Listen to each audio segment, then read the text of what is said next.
and start the live stream.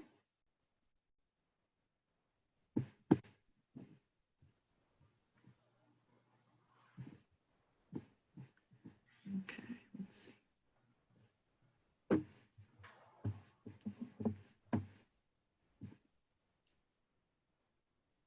All right, I think that we should be good to go. So hello everyone, welcome to the Human Nature series. This is our first workshop of the series, and we have New York Times bestselling nature writer David Gessner here with us today. So just a little bit to get started, my name is Olivia and I am the Human Nature series coordinator at Shavers Creek. And I have two other people on my team here with me today. So if they want to go ahead and unmute themselves and introduce themselves real quick. Megan and Allison. I can go first. Good morning, everyone. My name is Allison, and I am currently an environmental education intern at Shavers Creek, and very happy to be helping Olivia out with the Human Nature series this season. Hi, everyone. I'm Megan, also a Shavers Creek environmental education intern. I'm really excited to see how this turns out virtually. Great. Yes, thank you, Megan and Allison. Yeah, so they're here today. They're going to be watching our chats. So there's a chat box in the Zoom. You can find that at the bottom in like the tool section of it. You can open up the chat box. If you have any questions throughout the session for David or for Allison, myself, or Megan, you can go ahead and put that in that box.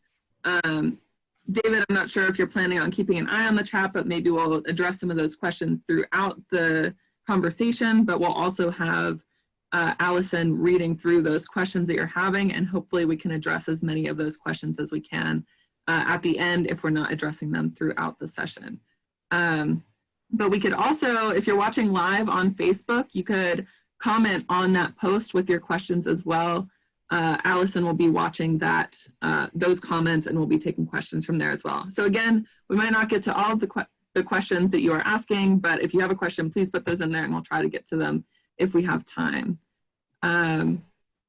Yeah, so any other Zoom functions that we're going to be using, we're going to use later in the session. So for right now, you just have to worry about the chat box, and then you might have noticed that when you were coming in, your microphone is muted. That was on purpose because just with this many people, the feedback and the background noise from everyone would be a lot for everyone on the call. So just go ahead and keep yourself muted for now.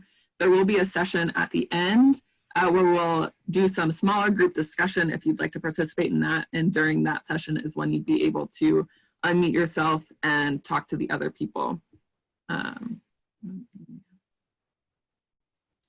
Great. Sorry, I was trying to pin David's video, so he was up on the screen. Great. Okay. Olivia, while you're doing that, I just want to reiterate that I'm really, I mean, I can talk about this stuff for hours, and so I want to talk about what you're interested in hearing about.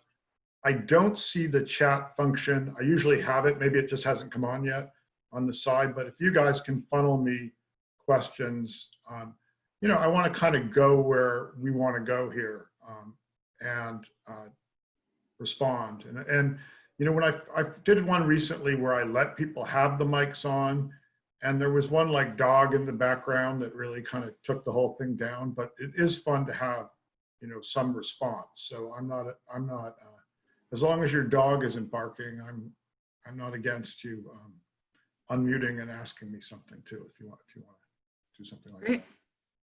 Yeah, so we could do that as well. You can either send your questions into the chat box, or if you want to unmute yourself and ask David a question directly, it sounds like he's open to that, so you can go ahead and do that too.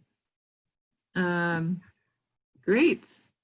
So David, I know you said that your chat's not showing up, so maybe once we start getting some things in there, we'll check back in and see if it pops up on your screen, and sure, we can play around with that a bit, try to get that up for you. But yeah, so I want to give a quick intro to the Human Nature series for those of you that don't know about it. So like I said, I'm the coordinator of the series, and I started it to bridge the gap between our health and the natural world. As we're going to talk about today, there are so many benefits for your health that you can get from simply being outside and spending time in nature. So that's what this series is all about, addressing that connection between our health and the natural world. So now I want to introduce David. You've heard from him just a bit, but I want to give you some background information.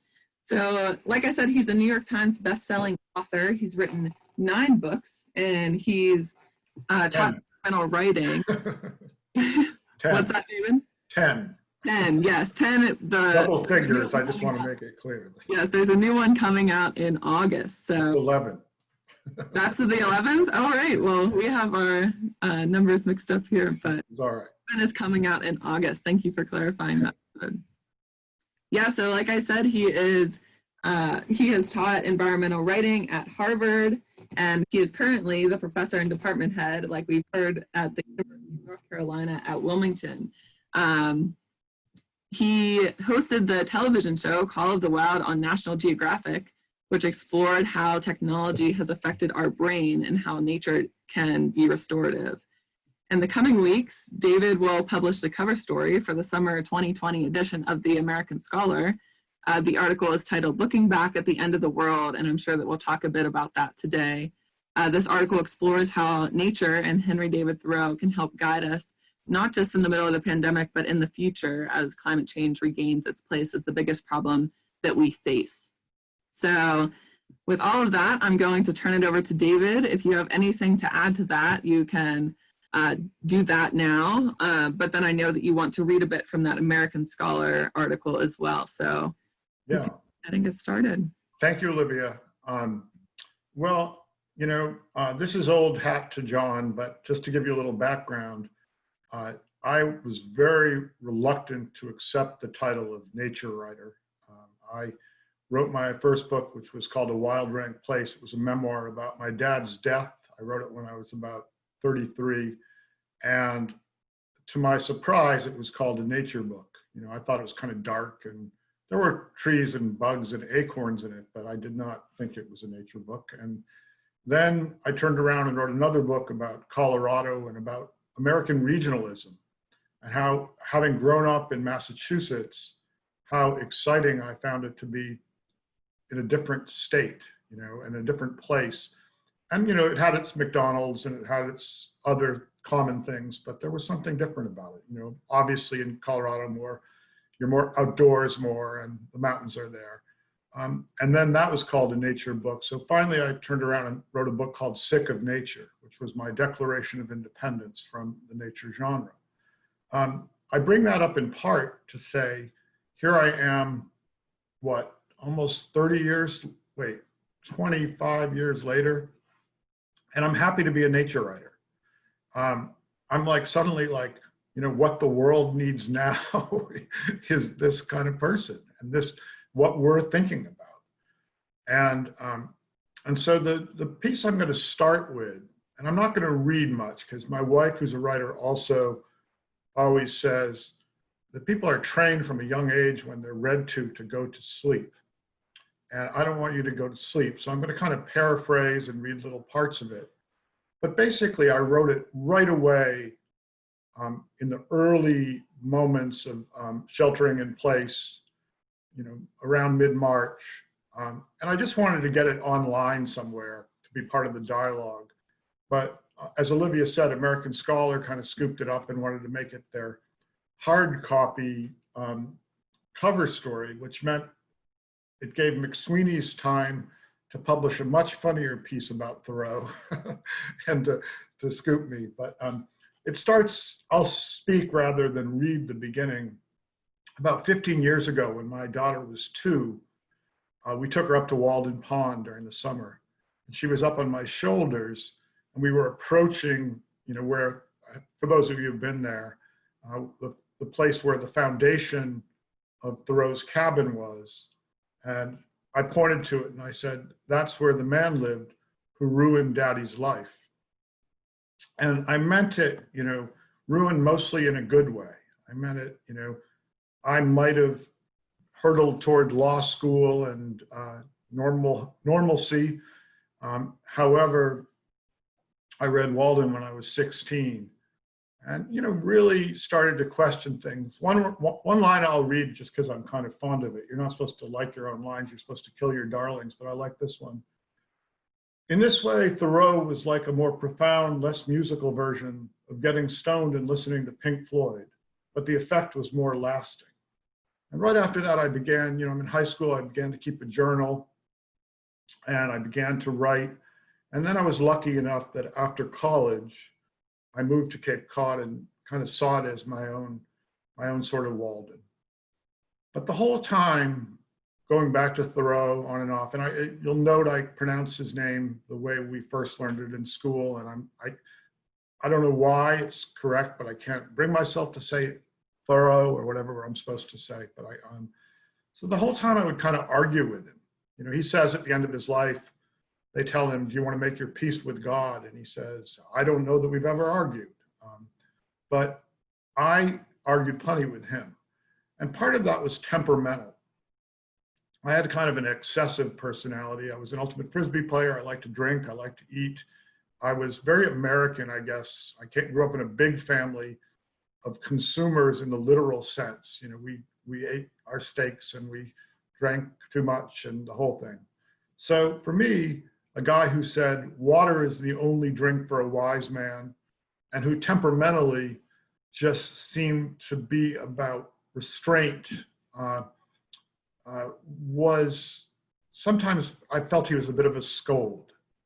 And I felt, you know, that's great. If you're naturally austere, you can do that. So anyway, to leave that for a second, I kept kind of circling back to him. There's a great line, I can't remember who said it, but Walter Jackson Bate, a biographer of Samuel Johnson, used to say about Johnson, which was, wherever you walk out, you see him coming back. And more over the years, I felt that with Thoreau. And so as this started, and the second section of this essay really is saying, it's a full page essay. It's really a note to my sister, because I'm sitting down here going, oh my God, I'm suddenly simplifying. I'm going back to my writing. I'm being quieter. I'm not consuming as much. And my sister's the palliative care chaplain in the UNC hospitals, which is the hotbed of, you know, coronavirus in North Carolina. And she's going in for overnight sessions, and she doesn't want to hear about me being peaceful and finding Thoreau, as you could guess. And meanwhile, my mom is, you know, basically on lockdown in 10 minutes from my sister in Durham, in her nursing home that we just moved her into. So I'm aware, and I'm very wary, and I try to make this clear in the essay, of finding lessons. I mean, I don't know if some people are younger here, but I remember, like, everybody was like, after 9/11, you know, here's the message, here's the lesson. And it felt a little silly a few years later. So I'm wary of that, but what I did in this piece was talk about, kind of break down the things that a kind of bullet point list of Thoreau, and a couple, I'll just go through them, you know, with a Thoreau quote, and then I'll kind of respond to them quickly. The most famous, simplicity, simplicity, simplicity. I say, let your affairs be as 2 or 3 and not 100 or 1,000. We spend our whole lives wanting more, never figuring out the basic arithmetic. We would be better off finding a way to be content with less. I think this is important because, as I say later in the piece, the solution, or the way we're reacting to this crisis, also just happens to be a reaction to the larger crisis of climate. We can go into a little bit more practically. I'm also doing another piece for Sierra on what the actual numbers are as far as greenhouse gas emissions, and, you know, the things that you're seeing on Facebook about suddenly they can see the Himalayas or the Sierras. So that aspect, you know, it's not quite as optimistic as one would hope after a 2-month long time out, but there are some positive local effects. Then economy. The cost of a thing is the amount of what I will call life, which is required to be exchanged for it, immediately or in the long run. The desire for more things has direct economic consequences. So, there's some of us who are suddenly sowing things. It's suddenly the depression again, and we're making do with what we have. We're doing with less. Not everybody, but there's this sense that, wow, maybe I didn't need that. I didn't need to go do that, and that's very Thoreauvian. I have found that encouraging, and I'll let that segue into another Thoreau point,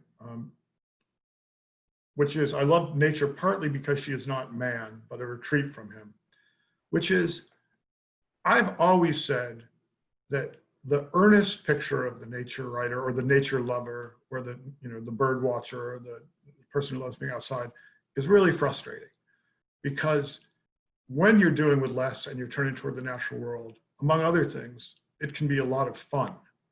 It can be exciting. There's an aspect, many of you probably know the Thoreau quote, "I've traveled a good deal and conquered." There's an aspect that we're kind of relearning at the moment, that our backyards, our local places, are not just vitally important, but kind of thrilling in a way when you get to know them more deeply. I've been doing that on and off my whole life, but I can't remember a stretch where I've done it quite as much in the last few weeks. I've been watching daily these, we just saw these oyster catchers with their young yesterday, little tiny gray blobs, and my wife was with me, and it was exciting, it was thrilling, it was satisfying. One of my arguments with Thoreau over the years has been, well, he's got Thoreau nature, but what about human nature? And a quote I used way too much in my books is by an old mentor of mine from Colorado, Red Sonner, and it's, "We humans are an elsewhere." You guys know the feeling. You're even when you're in this beautiful place, your mind is somewhere, you're thinking of the future, you're thinking of the past, you're never sated and satisfied with the moment. And I think that that's, Thoreau overstates often to get his point across. And part of that is like shaking you by the lapels and saying, this is it, this moment right now, focus on it.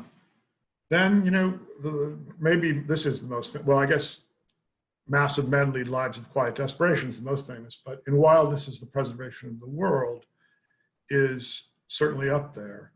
And wildness, which Thoreau never really exactly defines, is this vital thing that contains uncertainty, awe, surprise, beauty, and something profoundly beyond the human. But it also has an aspect of unpredictability. We're just so sure in our human way of where things are going, but who the hell knew this was coming and that we'd be living like this and doing this. And to me, that's obviously, distressing and difficult, but it's also hopeful that there's no set way. And that word wildness, like I said, I've never defined it, but to me, it's tied directly to my artistic life as well, in that it means surprise and creativity and responding creatively and unexpectedly to the day. I want to circle back for a second to the idea of local places and local fights. I wrote a book a while ago called My Green Manifesto. And one of the things, it was just about a canoe trip down the Charles River. But one of the things it was objecting to was the dominance of climate change in our dialogue. I understand that dominance. I just taught a class during this term called Writing from Place in the Age of Climate Change, and I read about it and I write about it a lot. But sometimes I feel, as I said in that book, that what it leads to is the equivalent of a panic attack, a kind of psychological overwhelm about the natural world. And what's going on right now in this, you might not have read about it like this. There's this thing going on where, as I mentioned before, Bill McKibben says we've reduced our greenhouse footprint by 8%. And another scientist friend of mine says it's more like 5%. And that, meanwhile, we're having the hottest, it doesn't feel like it outside to me, but we're having the hottest month on record, or the hottest May on record. And, you know, how to reconcile that with the fact that for me, the most hopeful moment of this whole thing was seeing the mountain lions, not even prowling, but just strolling through the streets of downtown Boulder in the snow, you know, and how to reconcile it with suddenly, you know, the air in Delhi being alpine, they're describing it as, or whales, you know, migrating in new places, or the movement of animals. And are those just kind of trite, small things when we still have that doom-like figure of climate? And to me, they're not. And to me, and I said this back in my Green Manifesto, that local fight and that local, I guess I'd call it even old school environmentalism, is still important. I'm on this island, Wrightsville Beach, which is so developed, particularly to, you know, I grew up on shores where houses were further apart. And I always say you could stick a broomstick out and hit the house next to it, even though they're $1 million homes out here. But there's this one little lot that's undeveloped. And it's this green heron habitat. And it's this, I mean, it's literally less than an acre. And to me, it remains a hopeful thing. Now, when you're doing this kind of fight, this more local environmentalism, you're often accused of NIMBYism, not in my backyardism. But I've, you know, and I appreciate that. I know we've got to do the larger global fight. But I do think so often fighting for a place starts with kind of falling in love with a place. And what's going to inspire you to do that? It's an attachment to a particular place. You're not attached to an abstract places. So to me, that's an exciting thing too. I was once at a cocktail party with our department, and my wife was noting that my favorite mode of conversation was the lecture, and there just happened to be this mobile lectern. So I brought it around from group to group at the cocktail party so I could pontificate. But that being said, I also start to feel a little self-conscious after I've got all these people here and I've been talking straight for now 10 minutes. So I'd like a response and maybe a nudging in a direction you're interested in going, because as I said, I think about this stuff a lot, and I'm happy to go in directions you'd like me to go. Don't be shy. David, has your chat box popped up yet? No, but I'm probably doing the wrong thing. Oh, we got a whole nother, ooh, that's cool. How about I exit full screen? Is that going to do it? No. You might. If you want to just read one to me that you find interesting. Yeah, I see that Theodore posted a couple of things in the chat. Theodore, did you want to unmute yourself and ask those questions, or? Sure, yeah. Yeah, go ahead. I guess I'm interested in your perspective on the pros and cons to like connecting urban spaces to the natural environment, and how like this whole lockdown has maybe changed the way we view, you know, nature and how we use it. Will you tell me some of, one thing, I'm a big reader of books and I write articles, but I don't read articles much, which means sometimes, like, I didn't know there was this whole Greta Thunberg thing about being on the CNN. Will you tell me some of the cons, Theodore, that are coming out in the dialogue? Well, I was just wondering because, like, I totally agree with you that we're, with the lockdown, we're kind of, I'm in particular, I'm really getting to know my backyard a lot better and appreciating a lot more. And, you know, I have these woods behind our house. So for example, like I have a trail I kind of put in.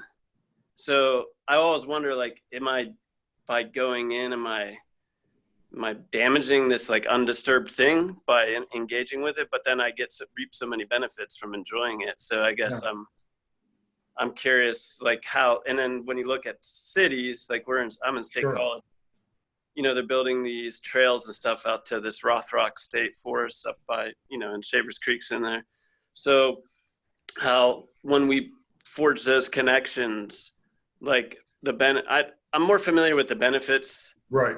I don't see as many cons because I really believe in connecting people to nature.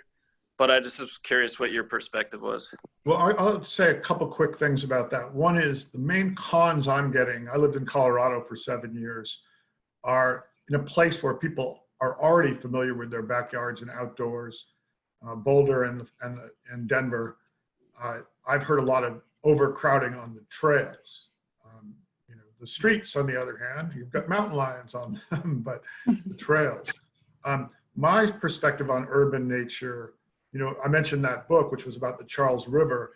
I worked with a guy, Dan Driscoll, who I really knew first from Ultimate Frisbee, where we called him the Danimal.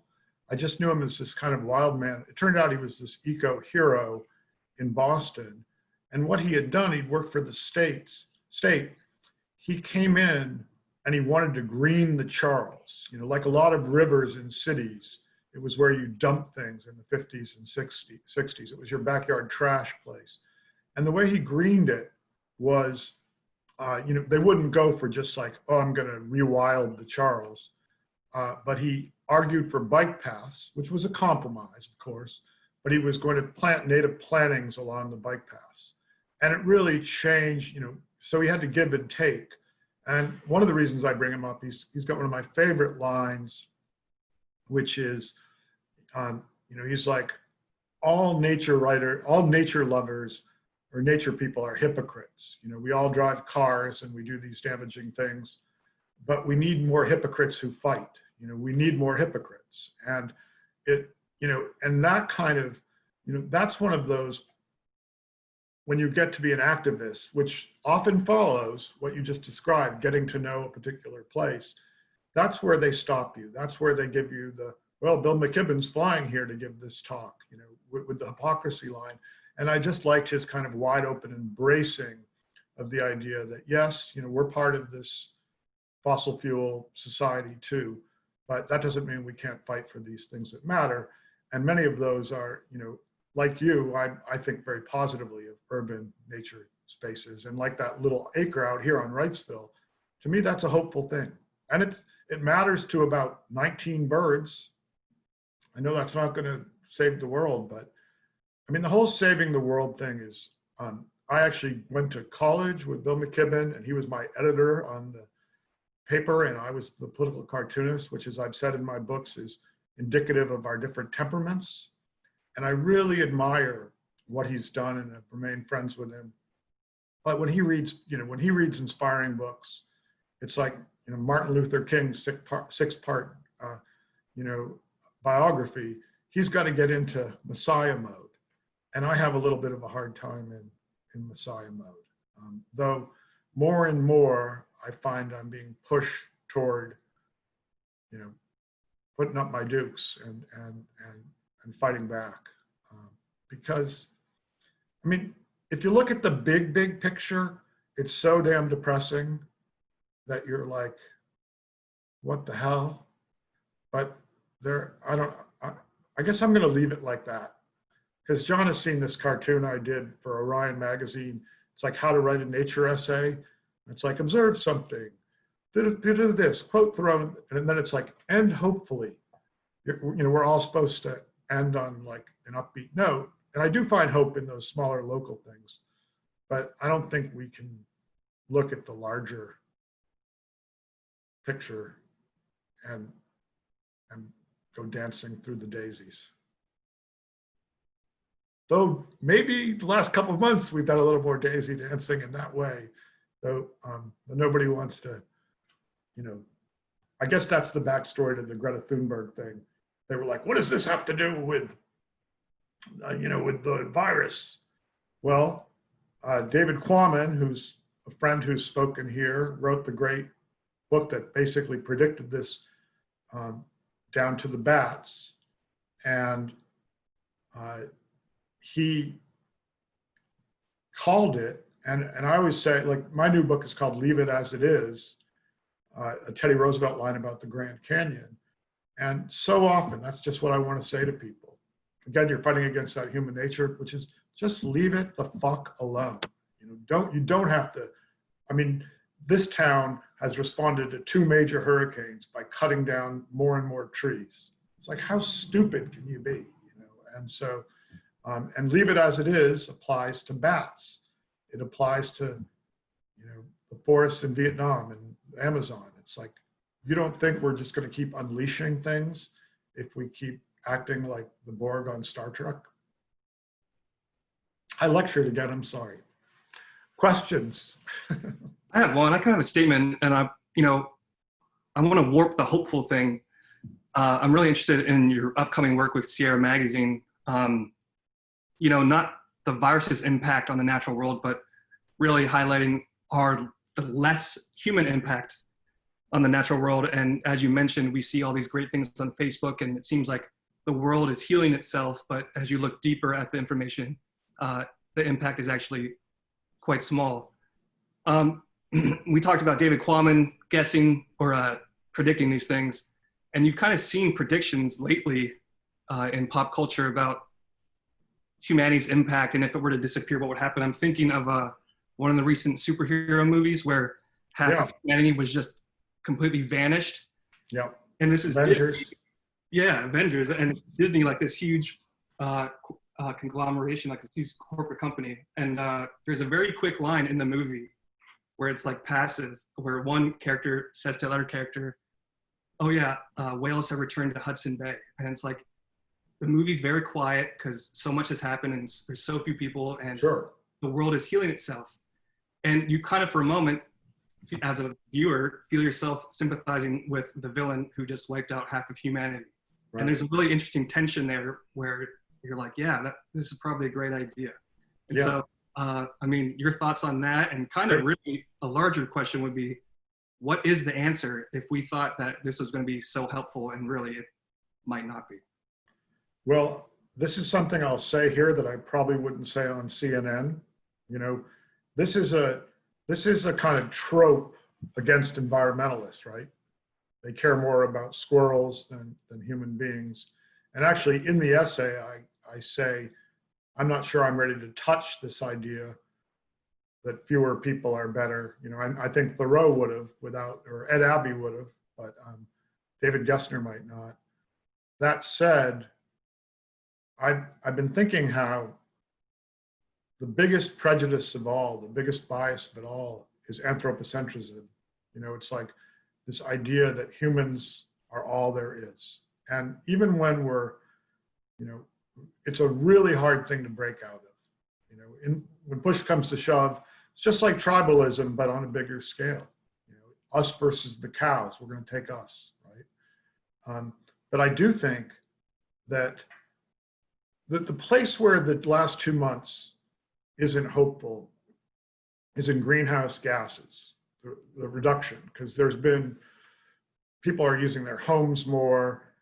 The airlines, part of their bailout is they had to have a minimum number of flights. So there are these ghost flights going around with, you know, 6 people in them, and they're using as much fuel, which is insane. So in that way, but on the other hand, there has been a reduction.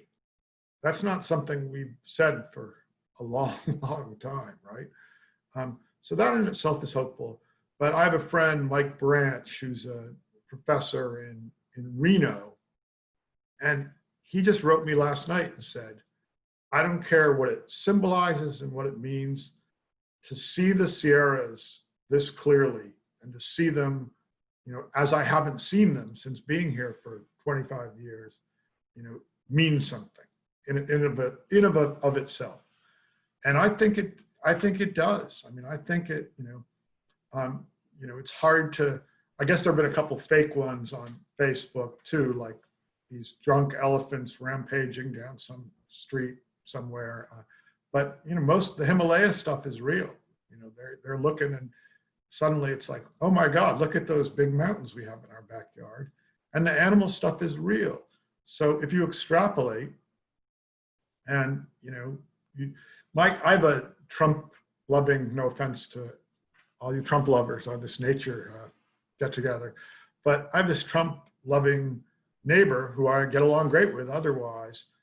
And he started to use the resilience of nature thing, which made me a little wary, you know, a little leery Like, do I want to play that card? But we're seeing it. And just, imagine that we're not going to get it, but imagine it for a year. So, yeah, I think anthropocentrism is like, it's just, and it's not going to, you're not going to go on MSNBC and say, let's talk about things other than humans. But you should be able to, and I guess that's what books are for. Speaking of, I don't know if you've read The World Without Us. It's a book that basically, I think it takes New York as its central point, like what would happen in 25 years, what would happen in 50, 100, et cetera. Got another one? Andrew, do you want to ask your question? Yeah, so I was just wondering, like, today there are a bunch of different ways that you can be exposed to nature, like your backyard, a local state park, national parks, stuff like that. Do you think that, like, your exposure to these places can be different? Like, talking about like Thoreau's cabin, where it's all about isolation and getting away from the crowds. Do you think that you get different perspectives or learn different lessons from being in different levels of nature? Like your backyard, you can experience nature, but it might not be the same as being alone in a forest. Like, do you think that there are different things to learn, or do you think that nature is just nature and you can kind of get all the same things from different places? That's a great question. I lived in Boulder for 7 years, where nature was basically, a workout room for a lot of people. It was like there, that's what it was. It was beautiful, but you went there to work on your abs. And I think that I actually think the backyard thing goes with what you're calling isolation. As I say in this piece, Thoreau's time was, Thoreau gets hit with he brought his laundry home to mom. Well, he never made any bones about it being a social event. He actually lived, if you've ever been there, right below what's now the road, but it was called the high road then. And he'd often call out to people and, say hello from his cabin. And the first page of Walden is him basically answering his neighbors who asked him, what the hell are you doing there? So I do think the whole, there's the tradition, which is, through Annie Dillard, through Wendell Berry, Gary Snyder, there's this tradition of rediscovering your home place that I think is one of the most exciting things, and I've actually defined myself in my career, there's this metaphor that really started, I guess, with Thoreau, of marrying your place, this is, I've traveled a great deal in Concord, Wendell Berry, I'm staying in Kentucky, and since many of my heroes were like that, I've defined myself as a polygamist of place because I, grew up loving Cape Cod, moved to Colorado, now I'm here in North Carolina. But even though I've moved about, I feel like the tools that you use to learn one place are very similar. In my case, they involve bird watching, plant identification, getting out in it. So there's a romance to being, learning your backyard. And I don't think the romance is a bad thing because you need to bolster and inspire excitement to keep doing something, to commit to something. So I think that, the scary truth, at least for me, as a pretty good gregarious person, of the isolated, more John Muir extreme is a lot of us go nuts when we're, you give me a cabin like Thoreau's where you can talk to and say hi to people over, somewhere in Alaska where I'm talking to myself for the better part of the winter. But that's also partly knowing thyself, you work with the material you have. I was just writing a piece called Desert Synthesis this morning. I don't know if any of you have heard of Amy Irvin's book. It's called Desert Cabal. And it's basically a response to Edward Abbey's Desert Solitaire, saying, we need to broaden our vision of nature so more diverse people with darker skin, just breaking open the white male nature paradigm. And, part of that too is this solitary, it's all by yourself. Wallace Stegner, great Western writer, does a really good job of debunking Western, the Wild West as a solitary thing, and talks about it being communal. That's how you deal with harsh places. So I guess my vision of the solitary person in nature, which I had when I was younger, has shifted. That being said, being alone, like these walks I've been taking since I've been out here, and the brooding that comes from it, a lot of my writing comes from that. And I do worry, to shift a little over to the TV show you were talking about, I do worry about my daughter. She just had her 17th birthday, and the earbuds are always in and the phone is always out. And I don't want to sound like old grumpy guy and go too far down that road, but I do feel like maybe that doesn't matter for some professions, but for writers and people who think deeply about this stuff, I like music, but you better not always have it in there or other people's words.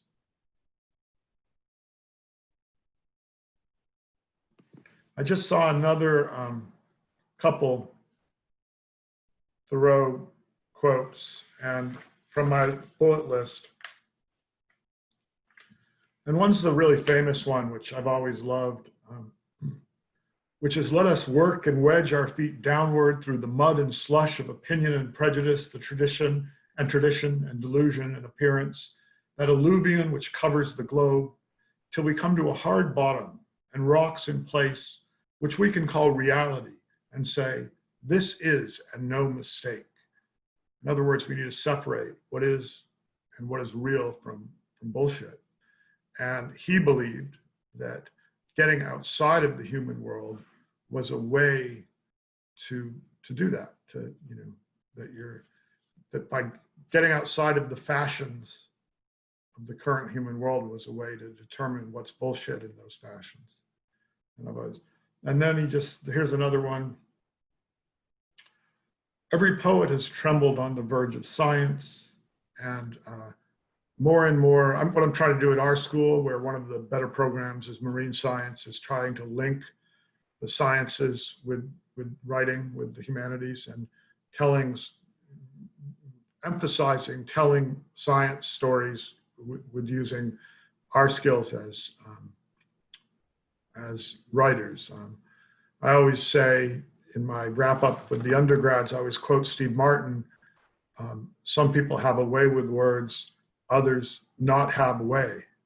And those of us who have way have to take, a lot of scientists don't have way. we have to take and help them and translate them into a language that people can understand, and compelling stories that people can understand.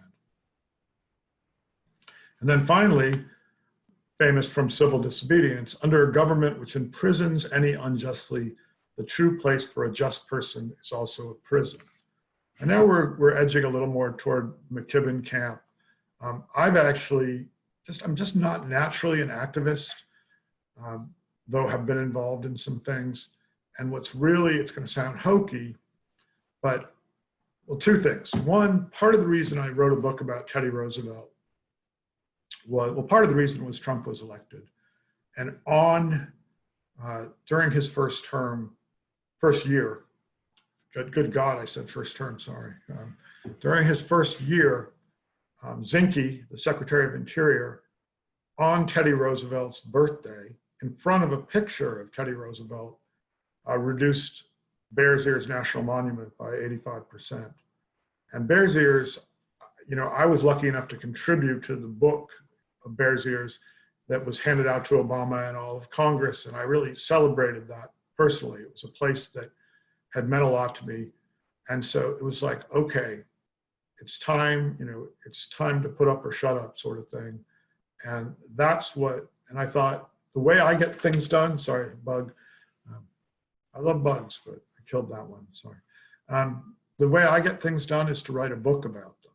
So I was like, I'm going to write a book about Roosevelt and his activism and his, what he did, and then use the book tour aspect, which there probably won't be now, since this will probably be the sort of book tour I do, to try to get people fired up for public lands.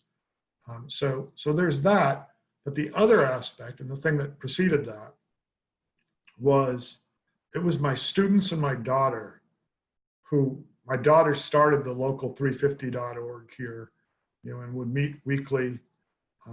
And then my students noticing how much, in a way that was not like it is for me, how personally, and I'm sure you've all read about this, how personally depressing and overwhelming climate change was to a 23-year-old, whereas I thought of it as more abstractly.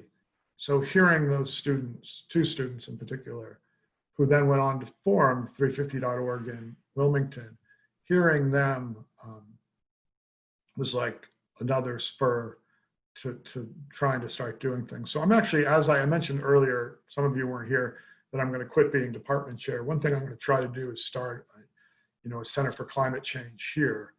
We're in an ideal position. We are the bullseye for every hurricane that seems to come up past Florida. So we live climate change year to year. And so I think it's a good place to do that.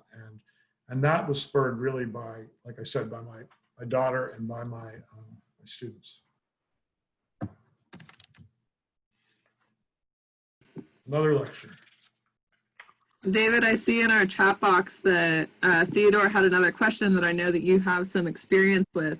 He brought up the practice of forest bathing and its connection to the nature fix.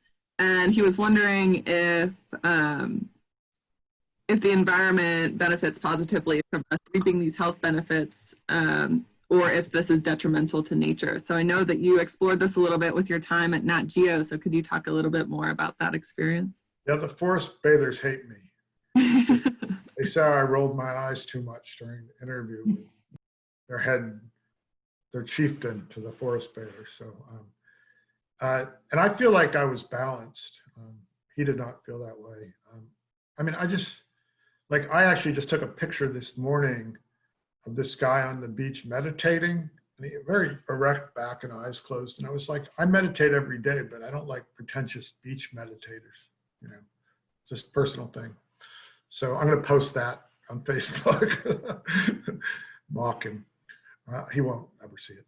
So when I went to that place, a couple things happened. This was in the woods of Northern California.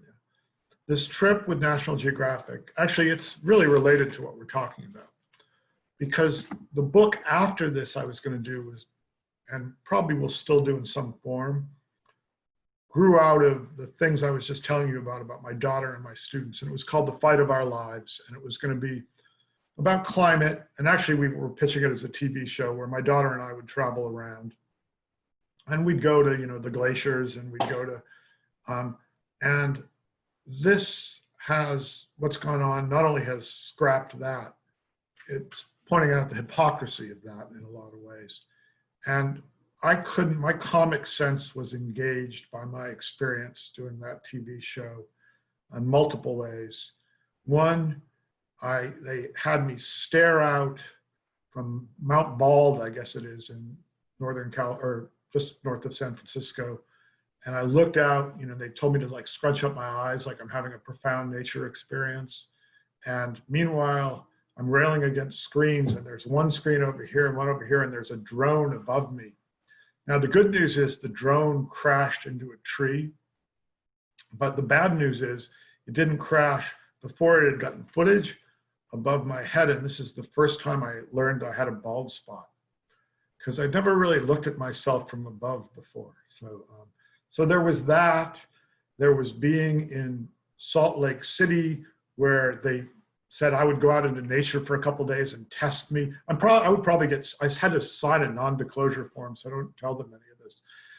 So to go out in nature for 2 days, and they set up the tent, and then we went down and stayed at the hotel for the night.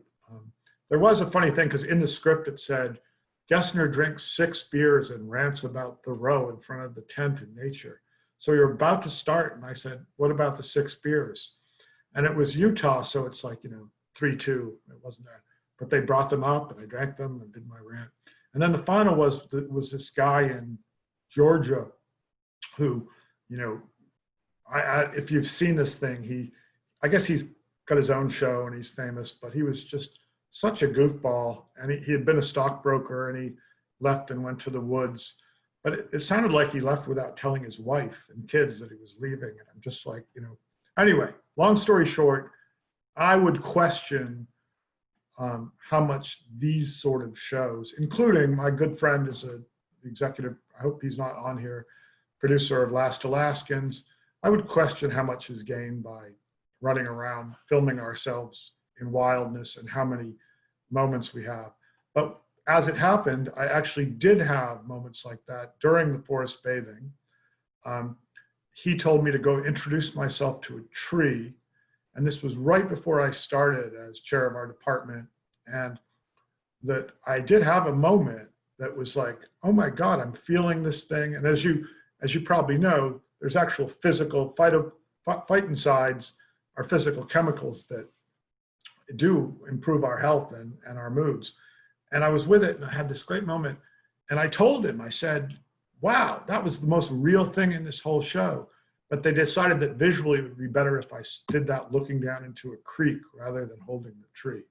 And that was, you know, I'm just going like, what was it Thoreau said about wedging downward through the alluvion and bullshit, you know? So to me, there's a little bit, what they were saying was very valid.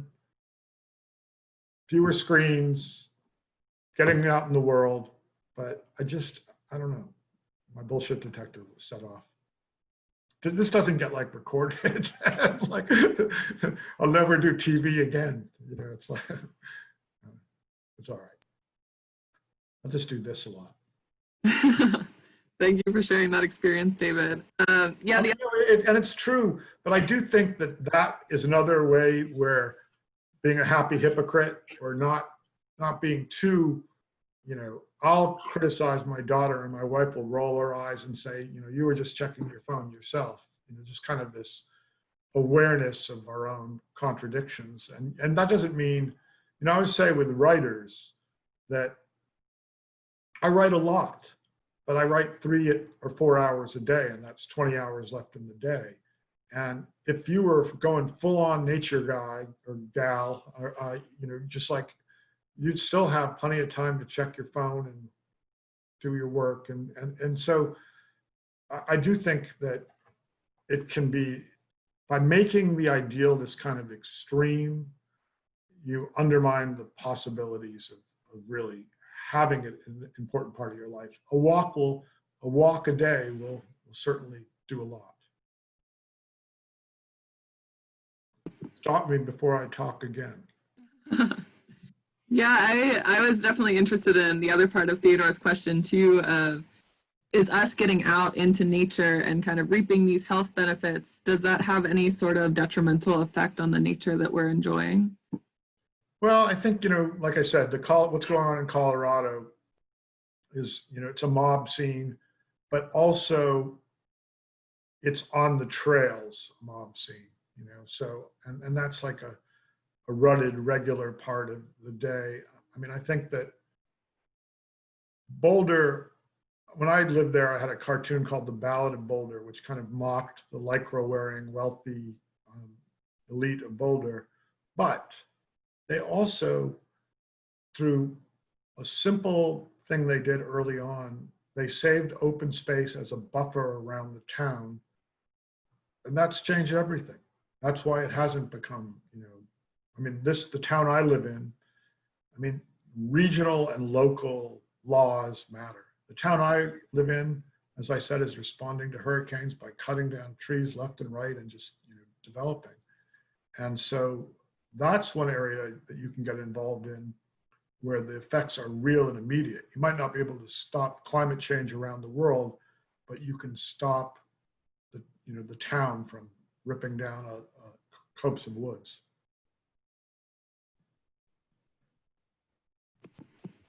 Certainly.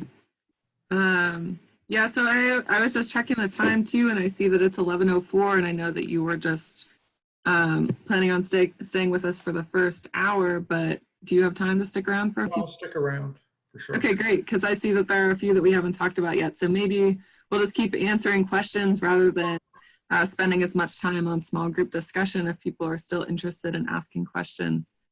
I see. Whatever's best for you guys, I'm good. Great. Yeah, I think that there's still questions coming in. So Allison, I see you have one in the chat box. Did you want to unmute yourself, or I can read that off for you? Either way. Maybe she's not here anymore. Oh, I do. Hi. Great. Sorry, I was taking. Oh, it's another Allison.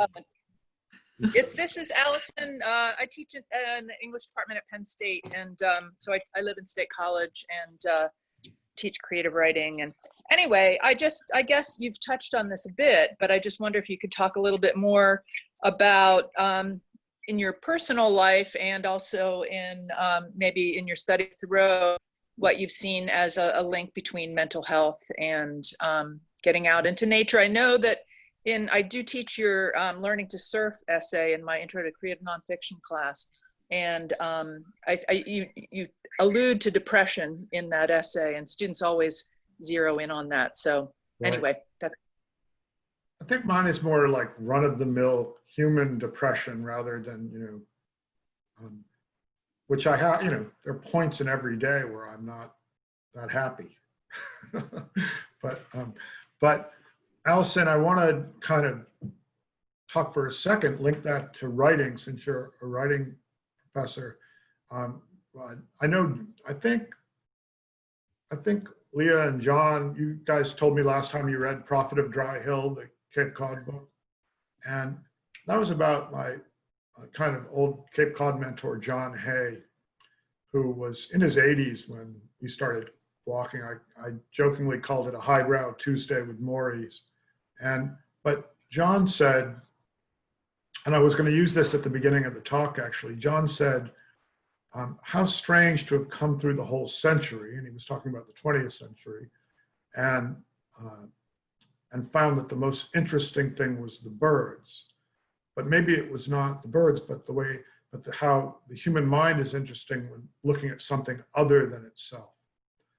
And I more and more in my creative writing classes have moved them to have an aspect of nature or the environment, in part because, as you know, if you teach nonfiction, understandably with young writers, it goes toward memoir, just like the way that novelists write autobiographical novels at first, which is not a bad thing.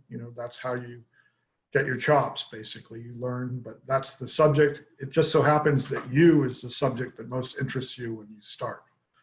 But then I always draw this little graph of like the world and the self. And I say for each piece, they're different proportions and different sizes. And for me, I always feel I'm not on, having written 11 books about myself, I don't feel like I'm on a firm ground to criticize anyone for writing about themselves. But there's always an aspect of the world. And I bring that around because that's a writing thing, but it's also addresses what you're talking about depression. That my experience has been that it's that throwing oneself outward and that experience of moving outward, which is actually kind of true of getting into the natural world too, but is a healthy thing. And I write every day. And one of the best things about it is, even if I'm writing about myself, I'm not thinking about myself. I've got a 3 or 4 hour period. And I always compare it to like running or a workout where I'm not depressed. I'm, not that I'm depressed for the other 20 hours, but I'm like, I've got this focus. And when I'm doing the research for the books, which usually means going to a place, like I went down to the Gulf during the oil spill and wrote a book called The Tarball Chronicles, I'm also throwing myself into meeting people, interviewing people, talking to people, getting to know the physical place. Again, it's like a movement outward. And I guess I have a naturally solipsistic, bent that I could have gone in that direction, but through habit and to give myself a little credit, discipline, I've moved that more outward. And that has been a benefit, not just for the work, but for mental health. And you build enough of those things into the day, and suddenly it's time to go to sleep. and you haven't felt that depressed, and I don't want to make it sound like I'm a depressive, but like that was a period of overwhelm. I was actually in this house I'm in right now. We had a 3-month-old. My wife was in school. We just moved here. I was suddenly giving up writing and becoming this thing I didn't want to be, a professor then. I've grown to like it. So it's more like overwhelm than depression. And being out, and in that essay, and in reality, being out and surfing and getting to learn about the pelicans was kind of the answer.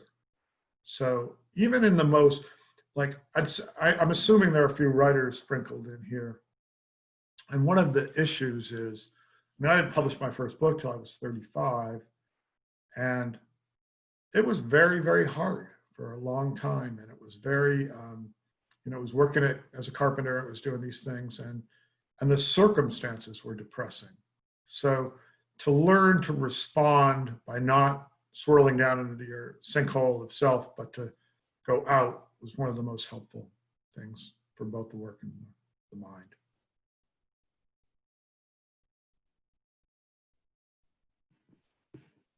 Great, thank you, David. Yeah. Yes, I see that there's a question from Theodore in the chat earlier about the environments that we create. Theodore, I didn't mean to skip that question. I just skimmed over it, but do you want to unmute yourself and ask about the environments we are creating? Sure. Yeah, I was curious if you viewed. I was at a lecture where they're looking at like urban ecology and people being part of the natural world, and they're kind of looking at like cities as kind of a form of environment, and human development as a form of the natural world, like maybe like a termite mound or something like that. And I just didn't know if you had any perspectives on like whether people would be considered part of nature or separate from it in their habitats that they create. Yeah, that's a great question, and I'm very interested in it. It's like a passion. Architecture and building are actually a kind of side passion of mine, and I would say, having lived a lot of my life on the coast, actually Thoreau, I did get a chat pop up. Oh, I see my chat thing there. I'll go to it next. But he talks really interestingly, long before Frank Lloyd Wright, of organic architecture and the indwelling becoming the outdwelling. It's really fascinating.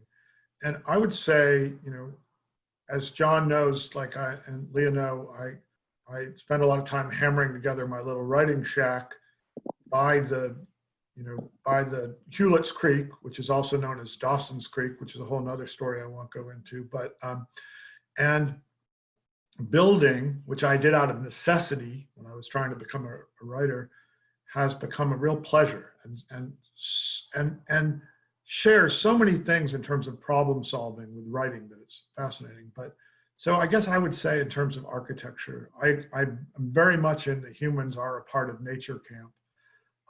When McKibben's book, The End of Nature, came out, I was appalled at the whole, and it turned out he was right, but the whole idea that we weren't just another animal and a part of the organic creation. But there is, as an observer of coastal architecture, not surprisingly, I'm a lover of the small and modest versus the large and gaudy. And I've watched in my lifetime, in fact, the first year I graduated from college, I went down, lived on this neighborhood on Cape Cod, and it was the first kind of trophy home that went up. Until then, Cape Cod, for all its Kennedy associations and wealth, was a place where people went to go to a small place with sand on to get away from their normal life. And in the 40 years since, it's become an air-conditioned, place to just recreate your normal life. And I think something huge is lost there. So, I'm a lover of buildings, and I'm a hater of super ostentatious, over-the-top buildings. And I think that to switch from Thoreau to Montaigne, in terms of humility, he talks about, on the greatest throne in the world, we're still sitting on our ass. That we always need to remember, that we are these animals, and those are our dwellings. And we're not, you know, it just so happens that by building a giant house that destroys the local ecology on a beach, turns out you're still going to die. You just didn't, you know, Ozymandias sort of thing. You didn't conquer death. So don't do it. Don't build that giant house. Build a little house. It's better. And then have rituals. You know, at solstice, go out and smear goat blood on yourself and put feathers on top of the goat blood. And then you won't want to build that big house. Or don't do that. Sorry, Theodore. Thanks. Yeah, thank you for all of your responses to these questions, David. I was just looking at time, and I think that we're running a little short. We have about 15 minutes left, and I wanted to give you a bit of time just to talk about your new book that is coming out in August. So could you tell us a little bit about that? Sure thing. So like I kind of told you the origin story. I felt like, and you know, no shocker, my politics are pretty liberal. And I felt like everybody was doing their kind of immediate Trump response. And a lot of the journalism I was reading were these kind of, you know, just fast twitch responses. So after that happened with Zinke and taking away, you know, 85% of Bears Ears, even though the book only mentions Trump a couple times, it's a response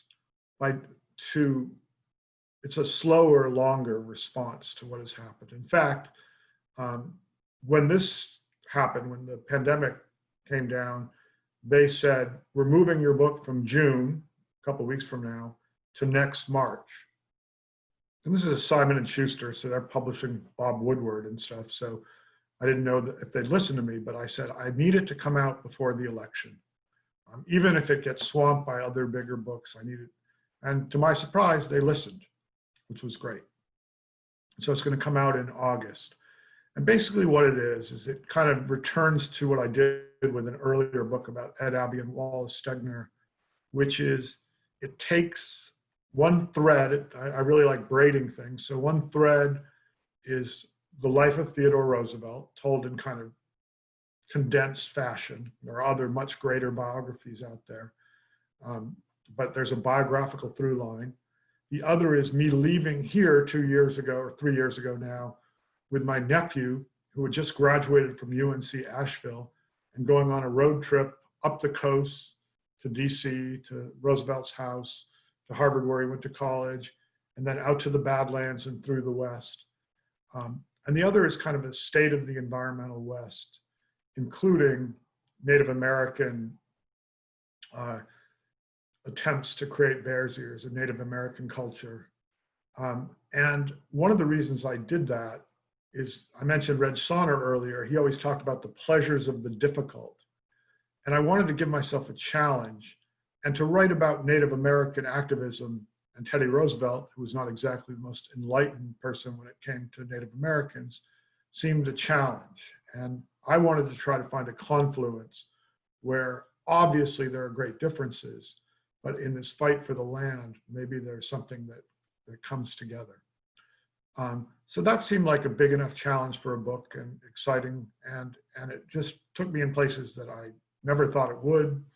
I was at the Native American celebration on top of Bears Ears a few summers ago, and it actually turned out, interestingly, to be a conversation about, for lack of a better term, political correctness, since I work in an academic department where often if you misspeak, it feels like you're stepping on a landmine, was how do we have this conversation where everybody's involved, but, and how do we deal with a historic figure who's got, you know, deep flaws, but have historical empathy, and as I say in the book, not throw out Teddy with the bathwater.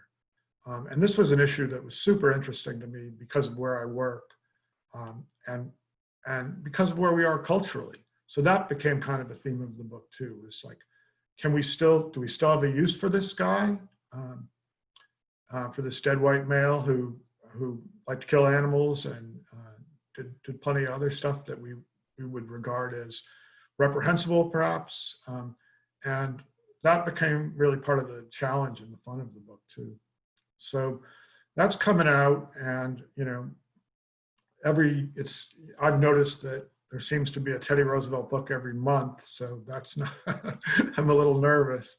But one other funny thing about it is, I told you it's called Leave It As It Is, and anybody who's dealt with publishers know that they don't like to leave it as it is. And so we were right about to go to press when the publicist called, and they were like, we need to change the title. We need a better title. And I was like, oh, Jesus, could you have told me this 4 months ago?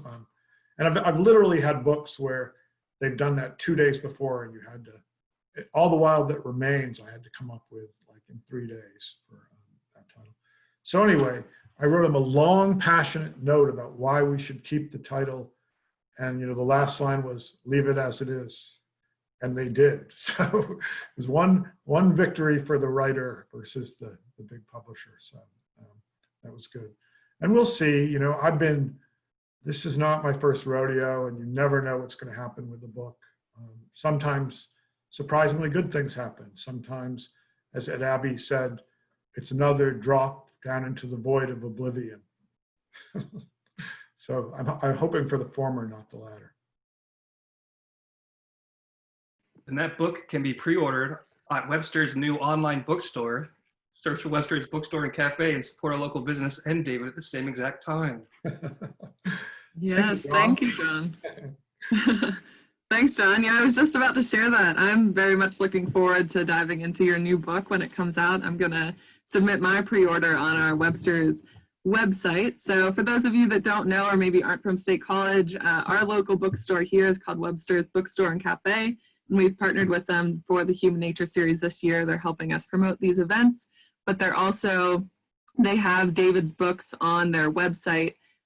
So look out on Facebook. We're going to be putting out a post with all of our links from our event today and also our event tomorrow. We're going to put out all of those helpful links. So we'll include the Webster's Bookstore Cafe link there, so you can go on and order or pre-order David's new book that's coming out in August, or you can order any of their books from that website too if you want to read more from David. Hey, Olivia, it occurs to me, I don't know what the situation is going to be in mid-August. Okay. It's starting to look less like I'll be physically traveling, but I'd love to, if you chat with Webster's at some point, I'd love to do a reading, virtual reading if that's possible at the time. I mean, I don't know if anybody else does, but I don't know how those are going for people. I have a couple friends whose books came out right before this, and it was very sad. Right. I think maybe people are starting to adapt a little now. Absolutely, yeah. If we're able to, I'm sure that Webster's would be thrilled to host you as well. So yeah, I can have a conversation with them, let them know that that's a possibility, and hopefully be able to set that up for August, but we'll see. All right. So like I said, we'll be putting those links out on our website so that you can go on and order David's books. Also, if you want to hear or read more from David, he did the LTERP project at Shavers Creek, and that stands for the Long-Term Ecological Reflections Project. So he was with us a couple of years ago, and you can read his work on our website on the Nature Journal page at shaverscreek.org. So yeah, so David has been with us before, and we love hosting you. So thank you so much for joining us, David. And then in addition to the Websters, I also want to bring to attention our other partners, which is ClearWater Conservancy. I saw that Dan is on the call. Dan True works for ClearWater Conservancy and will actually be joining us for our workshop tomorrow. So if you enjoyed your time today, we're going to be back same time tomorrow, 10 to 11:30, talking about responsible recreation with Dan True from ClearWater Conservancy, but also Drew Leonard, who works at Shavers Creek and is a Leave No Trace Master Educator. So join us tomorrow if you are able. And then also Purple Lizard Maps has been partnering with us to, again, promote these workshops, and they put out some really awesome maps, and also on their Facebook, they've been addressing a bit of that overcrowded trail issue that we talked about throughout the workshop today. So if you are in State College or in any of the areas that have Purple Lizard Maps, you can check out their Facebook page for advice on how to avoid those big crowds out on the trail. Great, but thank you all for joining me today. I do have a poll, so if you can stick around for just a minute to answer a few questions on the Human Nature series, that would be great. But also, if you want to give any feedback to me on the series as a whole, or if you have any ideas of workshops that you think we should host as the Human Nature series in the future, you can send that to me at, I'm going to put it in the chat box so you have it right away, shaverscreekhns@gmail.com. You can send me an email. Oops, I sent it. Just 1 second. Shavers Creek, HNS. Yeah, you can send me an email at this address if you have any feedback or ideas for me. And I would love to hear your feedback. But yeah, again, I'm going to send out that poll in just a second. But before I do that, I would like to ask David, do you have any final thoughts or parting words for us? No, thank you very much. This has been great. And like I said, I'm a little encouraged by the Zoom interactiveness. I like it. I mean, it's too bad we can't keep the mics on, but again, it can get ugly, but I'd like to. So thank you. Thanks, John. Thanks, Olivia. Thanks, everybody. I'm going to do my little sign out so you can talk about me behind my back if you want. Thank you, David. All right, stop video. Oh, I'm still here, though. All right, see ya. I know how to do this. Meeting. All right, for those of you that stuck around, I'm going to end the Facebook live stream, but I'm going to send out the poll right now. It just 6 questions, a couple of them are yes or no, so it shouldn't take you too long. But again, thank you so much for joining us today. Again, send me any feedback that you have to that Gmail address, and we'll have those links out on our Facebook page later to look for David's books, the email address, but also the links for tomorrow's event if you come there. So keep a lookout for that if you want any of that information. But here comes the poll.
Okay, it looks like everyone that is here answered. I'll leave it open for just another couple of seconds, make sure we get those responses in.